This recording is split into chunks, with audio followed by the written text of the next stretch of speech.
Shalom semua, hari ini saya ingin men-sharingkan pesan Tuhan. Jadi pesan ini saya dapat ketika merenung merenung karena banyak sekali kita dengar kiri kanan dari orang-orang, bahkan kita lihat sendiri ya. Banyak anak-anak Tuhan yang sharing ke saya tentang banyak hamba Tuhan yang terjatuh dari akhir zaman ini. Dan lebih sedihnya lagi ya, hamba-hamba Tuhan yang top tier gitu, dan mereka ini orang-orang yang diurapi dan dipanggil Tuhan. Sekali lagi saudara, kita tidak boleh menghakimi ya. Saya pun tidak menghakimi saudara, tetap kita harus bawa doa saudara. Tapi ya ini menjadi perlindungan buat diri saya. Saya berdoa sama Tuhan, saya bilang sama Tuhan, Tuhan, ini mereka ini hamba-hambamu yang top tier Tuhan, hamba-hambamu besar yang punya karunia, yang bahkan ya karunianya bukan main-main ya, bisa ya kesembuhan, karunia kenabian dan segala macam. Bahkan jenderal disebut jenderal perang ya, jenderal perang bahkan salah satunya. Tapi ya bisa jatuh gitu. Dan saya bilang, Tuhan, apalagi saya bilang ke Tuhan seperti itu. Jadi ya buat perenungan saudara, tidak menghakimi, tetap saya doakan mereka gitu. Nah terus Tuhan ajari saya 3 hal saudara. Jadi kenapa banyak anak Tuhan, hamba Tuhan itu banyak yang tanggal di hari akhir ini. Jadi pertama saudara, kita harus ingat iblis itu pendendam ya saudara. Seperti ayat Alkitab bilang, ketika iblis itu keluar dari hidup kita saudara, dia itu berkelana saudara, dia keliling dan tidak ada rumah yang bisa masukin. Dia ingat rumah yang lama saudara, nah dia ingat saudara, dia itu iblis itu pendendam saudara, dia akan kembali lagi saudara. Itu salah satu juga saudara. Tapi 3 hal ini saudara, yang pertama itu Tuhan Yesus bilang saudara tentang dasar iman. Jadi ya saudara, bangunan itu saudara bukan soal besar megahnya, bukan soal bagusnya saudara, tapi soal dasarnya saudara. Kalau misalnya bangunan semegah apapun, kalau dasarnya jelek atau dasarnya itu tidak kuat, maka akan rubuh, bahkan akan rubuh saudara. Bangunan sekuat apapun pasti rubuh saudara.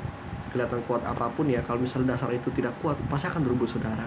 Ya seperti saudara, dasar iman kita saudara, kalau dasar iman kita tidak benar, dasar iman kita tidak kita tempatkan di suatu dasar iman yang kuat, maka akan jatuh saudara, maka akan rubuh saudara. Walaupun kau punya karunia, walaupun engkau ini juga saudara. Jadi ya salah satu juga saudara, orang menganggap bahwa dia itu lulusan teologi terkenal lah, dia ikut hamba Tuhan kenabian, dia ikut gereja inilah, dia dididik oleh hamba Tuhan yang kaliber lah. Jadi itu mereka anggap sebagai dasar iman yang kuat saudara. Tidak saudara, sama sekali tidak saudara. Itu sama sekali, karena dasar iman kita saudara itu hati. Karena dasar iman kita itu hati saudara, karena Allah kita tuh Allah yang melihat hati saudara. Ya jadi Allah kita itu melihat hati dan menguji hati saudara. Jadi ya bukan hal yang rupa-rupa dunia. Maka tidak urusan engkau anak pendeta, engkau lulusan teologi, bahkan profesor sekalipun, tidak penting saudara di hadapan Tuhan. Karena yang paling penting itu hati saudara. Dasar iman itu hati saudara. Jadi banyak kok saudara, anak-anak Tuhan, hamba-hamba Tuhan yang sudah melayani Tuhan, tapi hatinya itu masih luka saudara. Banyak hamba-hamba Tuhan yang terjatuh karena masih ada luka hati saudara, masih belum beres hatinya saudara. Jadi saya pernah saudara ikut hamba Tuhan. Jadi hamba Tuhan ini saudara, dia ini singkat cerita saudara, saya tahu dia ini pernah ditampung oleh seorang waktu dia masih nol. Dan saat ditampung itu ya dari cerita dia itu diperlakukan tidak enak lah. Nah jadi ya saat Tuhan angkat dia tinggi, dia itu impartasikan saudara kepahitan dia, sakit hati dia yang dialami dulu kepada domba-dombanya. Lu masih mending lu begini dulu, gue begini. Nah seperti itu saudara. Jadi sakit hati saudara yang belum beres hati saudara. Jadi banyak anak-anak Tuhan itu, hamba Tuhan yang melayani dengan hati yang sakit, hati yang luka saudara. Sehingga itu salah satu juga celah saudara. Salah satu celah juga kenapa banyak hamba Tuhan yang tanggal. Jadi hati ini harus berdamai, hati ini harus beres terlebih dahulu saudara. Jadi apa yang kepahitan, apa yang mungkin luka hati saudara, minta Tuhan itu bereskan saudara. Salah satu berdamai dengan keadaan saudara. Nah itu yang dilakukan Daud saudara. Ya contohnya saudara, kita tahu ya ada satu ayat di mana Daud tuh bilang, sekalipun ayahku dan ibuku menolak aku, tetapi Tuhan yang menerima aku. Itu dia berdamai dengan keadaan, saudara. Dia hadapkan hati luka itu di hadapan Tuhan. Walaupun dia bilang seperti itu, saudara, pada statusnya dia anak tertolak, saudara, tapi dia bawa ke hadapan Tuhan hati luka itu, saudara. Dan dia bilang, saudara, sekalipun ayah dan ibuku menolakku, tapi Tuhan menerima aku. Itu, saudara, kita berdamai dengan keadaan. Kita bawa bagian kita, saudara. Kita bawa hati yang rusak itu, saudara. Apa yang rusak itu, saudara, ke hadapan Tuhan. Kita bawa, saudara. Itu, saudara, maka Tuhan akan berikan hati yang baru, roh yang baru, hati yang taat, hati yang mengasihi Tuhan. Seperti yang kita punya skill bilang ya. Jadi Tuhan akan berikan, saudara, hati yang baru. Karena Tuhan tuh, saudara, Tuhan tuh bisa mengeraskan hati, melembutkan hati orang. Karena Tuhan Yesus itu sudah pemilik hidup kita. Makanya kita harus berdamai, saudara. Dasar iman yang pertama itu, saudara, dasar iman kita itu hati, saudara. Hati kita harus beres, saudara, saat ikut Tuhan. Dan yang kedua, saudara, motivasi. Karena banyak, saudara, orang ikut Tuhan itu punya motivasi ya. Sebenarnya tidak salah, saudara. Kita ikut Tuhan tuh punya pengharapan, itu tidak salah sama sekali. Tapi yang jadi salah, saudara, ini menjadi tuntutan kita dalam ikut Tuhan. Jadi kita ikut Tuhan, kita melayani. Tapi saat kita udah ikut Tuhan melayani, pengharapan kita, motivasi kita tidak sesuai ekspektasi kita, saudara. Jadi ya kita jadi kecewa, saudara. Nah, maka salah satu juga banyak seperti itu, saudara. Jadi ya salah satu juga, saudara, ada satu jemaat saya, saudara, cerita bahwa dulu pendetanya sebelum bertobat berjumpa dengan Roh Kudus ya. Dia itu sampai lempar pendetanya dengan Alkitab dia. Tuhan, makan nih Tuhan. Jadi dia kepahitan, saudara, karena dia merasa dia ikut Tuhan, dia melayani, tapi ya tidak sesuai dengan harapan dia, saudara. Jadi itu, saudara. Jadi banyak anak Tuhan yang motivasi ikut Tuhan, saudara, seperti tuntutan, saudara. Karena baik lagi, saudara, saat kita ikut Tuhan, saudara, kita ini menjadi miliknya Tuhan, anak-anaknya Tuhan, dan selakunya Bapa dan anak, saudara. Maka Tuhan itu akan memberi kita batas-batasan, saudara, yang tidak baik dan yang baik. Karena kenapa, saudara? Balik lagi, saudara, Tuhan itu tahu ujung hidup kita, saudara. Dia tahu apa yang baik dan tidak baik dalam hidup kita, apa yang mendatangkan celaka ke depannya, apa yang mendatangkan kebinasan. Tuhan tuh tahu, saudara. Makanya Tuhan tuh akan menaruh batas-batasan. Nah, itu seperti yang terjadi dalam hidup saya, saudara. Tuhan itu batalkan, hancurkan apa yang saya inginkan gitu, apa yang saya harapkan dari Tuhan. Tuhan tuh hancurkan semuanya, saudara. Bukan karena Tuhan tuh jahat, tidak. Ya seperti yang saya bilang tadi, saudara, Tuhan itu seperti ayah. Jadi saat kita ikut Tuhan, Tuhan itu seperti ayah, saudara. Dia akan memberi kita batas-batasan karena dia sayang sama kita, saudara. Jadi ya ketika itu, saudara, ketika pengharapan saya tidak sesuai ekspektasi saya kecewa sama Tuhan, benar, saudara. Akhirnya saya depresi, gila, segala macam, saudara. Ya mungkin bisa nonton kesaksian saya video yang sebelumnya, saudara. Saya cerita masa lalu saya, saudara. Jadi seperti itu, saudara. Banyak anak Tuhan juga yang akhirnya murtad karena yaitu, saudara, memiliki motivasi yang tidak benar, motivasi yang seperti tuntutan di hadapan Tuhan. Jadi kalau misalnya tidak sesuai ekspektasi dia, akhirnya murtad, kecewa, saudara. Jadi ya itu, saudara, salah satu juga, saudara. Nah, jadi sebelum saya bertobat tuh motivasi saya berkat ya. Ya ini juga salah satu juga, saudara, doktrin dan hamba-hamba Tuhan dan orang-orang dunia, saudara. Jadi patokannya, wah ini orang kalau kaya, wah diberkatin, wah pasti orang berkenan hidupnya, wah pasti ini orang intim. Jadi takaran itu uang, saudara, harta ya. Karena baik lagi, saudara, di bumi ini cuma dua perhambaan, Tuhan Yesus atau Mamon. Itu aja, saudara. Itu, saudara, makanya hati-hati, saudara. Kita ini anak-anak Tuhan, hamba Tuhan. Nah, jadi waktu saya, motivasi awal saya itu berkat, saudara. Karena didoktrin berkat ya, saudara, waktu itu, saudara.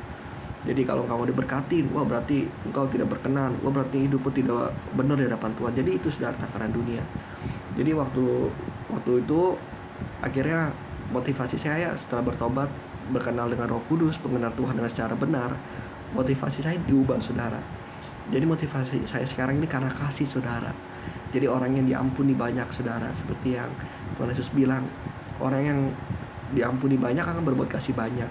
Seperti orang yang berutang 50 dinar, 500 dinar. Nah, saya ini orang yang berutang banyak sama Tuhan. Saya ini orang yang diampuni banyak, saudara, kesalahannya oleh Tuhan. Saya ini sepantasnya masuk neraka, saudara, karena kesalahan saya dan dosa kesalahan saya, dan karena kejahatan saya sama Tuhan, saudara. Dan setelah saya bertobat, saudara, itu, saudara, saya merasakan, wah, saudara, hidup saya sekotor-kotor hidup saya saudara, Tuhan tuh mengampuni saudara. Jadi motivasi saya sekarang ini hanya kasih saudara. Saya ingin berbuat kasih banyak sama Tuhan saudara, walaupun apapun yang saya berikan tidak sepadan saudara dengan apa yang Tuhan beri. Jadi itu saudara. Jadi motivasi saya sekarang hanya kasih saudara. Jadi sekalipun Tuhan tidak jawab, ya udah gak apa-apa Tuhan, karena aku mengasihi Engkau. Jadi itu motivasi saya sekarang. Jadi setelah Tuhan mau apapun, karena saya ini orang yang ditebus Tuhan saudara. Saya ini tidak punya hak apapun di hadapan Tuhan. Itu motivasi saya saudara. Jadi kasih saudara. Jadi kedua itu saudara motivasi. Jadi pertama itu dasar iman, kedua motivasi, dan yang terakhir saudara sikap hati. Dan ini yang Tuhan minta saudara di hari-hari akhir ini. Karena saudara, banyak anak-anak Tuhan tuh yang terjerat saudara di hari akhir zaman ini, dengan mengejar dunia, dengan mengejar mamon, ya akhirnya terjerat saudara. Banyak anak Tuhan yang jatuh saudara. Jadi ya saudara, hati ini saudara, kalau tidak melekat kepada Tuhan, gampang tercemar, gampang terjerat saudara. Jadi ini saudara yang Tuhan Yesus juga ajarkan. Jangan anggap engkau tuh, anggap engkau itu sudah kuat rohmu, atau wah iblis mah nggak mungkin serang aku. Tidak saudara, hati-hati saudara. Karena seperti ayat Matius bilang saudara, seorang pencuri saudara kalau melihat tuan rumahnya kuat, dia itu akan mengikat saudara. Jadi kalau mencuri ya, jadi ada ayat itu saudara. Jadi kalau dilihat pencuri, kalau tuan rumahnya kuat, dia pasti diikat dulu saudara tuan rumahnya, baru dia bisa mencuri. Jadi itu saudara pekerjaan iblis. Dia itu bekerja sekarang menjatuhkan dengan cara mengikat anak Tuhan dengan apapun saudara, dengan keuangan kah, dengan keluarga kah, pekerjaan kah, usaha kah, apapun saudara, yang membuat kita akhirnya lebih cinta itu daripada Tuhan. Itu buat hati kita terikat. Dan itu buat salah satu juga anak Tuhan banyak tanggal. Jadi hati ini terikat saudara oleh hal duniawi. Jadi yang walaupun udah pelayanan yang ngeroh, pelayanan profetik, bahkan udah jadi hamba Tuhan sekalipun, tapi kalau hatimu terikat saudara, maka kau akan jatuh saudara. Hati-hati saudara, hati ini saudara. Misalnya contoh saudara, seperti ya Salomo saudara, orang berhikmat yang luar biasa. Dia jatuh saudara karena terikat cinta, karena terikat wanita saudara. Imam Eli karena terikat oleh anak-anaknya, karena dia lebih mengasihi anaknya saudara daripada Tuhan. Akhirnya ya jadi dikutuk saudara keluarganya. Terus saudara, lebih parahnya lagi saudara, karena hati terikat oleh dunia, maka tidak sampai dasarnya Tuhan. Seperti yang kisah dibilang saudara. Jadi saat itu orang Israel tinggal sedikit lagi nyebrang Sungai Yordan dan masuk tanah Kanaan. Tapi ada 2 suku saudara yang tidak masuk. Mereka menolak. Karena apa saudara? Karena ternaknya banyak saudara, yaitu kaum Ruben dan kaum Gad. Karena mereka merasa, oh udahlah, gue udah cukup, oh gue udah kaya, udahlah Tuhan harus cukup segini aja lah Tuhan, imannya udahlah, nggak usah yang terlalu melayani, nggak usah terlalu yang dalam-dalam banget, nggak usah terlalu yang berapi-api banget, Tuhan udah cukup lah segini. Seperti itu saudara. Jadi ya seperti kaum Ruben dan kaum Gad, karena ternaknya banyak saudara, jadi dia menolak dasar Tuhan Kanaan. Jadi mereka merasa udah cukup lah segini aja. Jadi itu saudara, iblis itu sekarang bekerja dengan menjerat saudara, seperti ayat Alkitab bilang Matius. Jadi ya iblis itu, jadi ya seperti pencuri ya. Pencuri itu kalau melihat tuan rumahnya kuat, dia itu akan diikat dulu saudara tuan rumahnya, baru dia bisa bergerilya. Itu saudara, iblis itu bekerja dengan cara mengikat saudara di hari akhir ini. Hati-hati saudara, apa yang keterikatanmu sekarang, hati-hati saudara. Mulai hari ini lepaskan saudara. Dan yang ini saudara, yang Tuhan Yesus inginkan saudara, sikap hati yang ini, karena ini hari terakhir saudara. Jadi ada ayat saudara, orang beristri seakan-akan tidak beristri, orang menangis seakan-akan tidak menangis, orang yang memiliki hal-hal duniawi seolah-olah tidak memiliki hal duniawi. Jadi hati ini hati tidak terikat saudara. Jadi hati ini hati yang tidak memiliki saudara. Itu salah satu juga sikap hati Ayub. Kenapa dia tidak murtad saudara?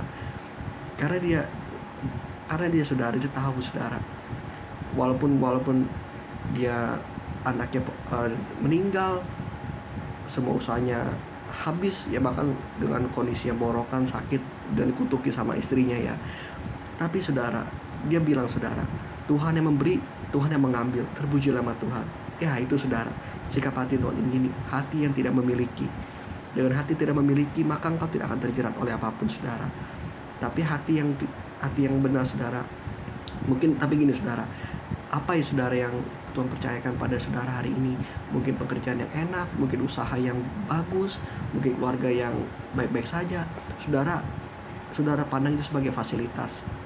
Saudara pandang itu sebagai jalan Tuhan untuk menuju desanya Tuhan, untuk mempermuliakan nama Tuhan. Jadi kita tidak memandang itu sebagai kepunyaan atau kepemilikan kita saudara.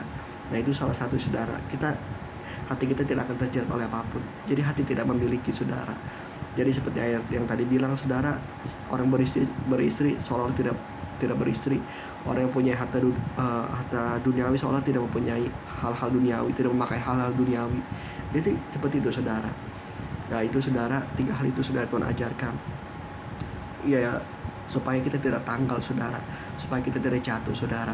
Jadi pertama dasar iman, kedua motivasi, dan ketiga sikap hati. Itu saja saudara. Tuhan Yesus memberkati.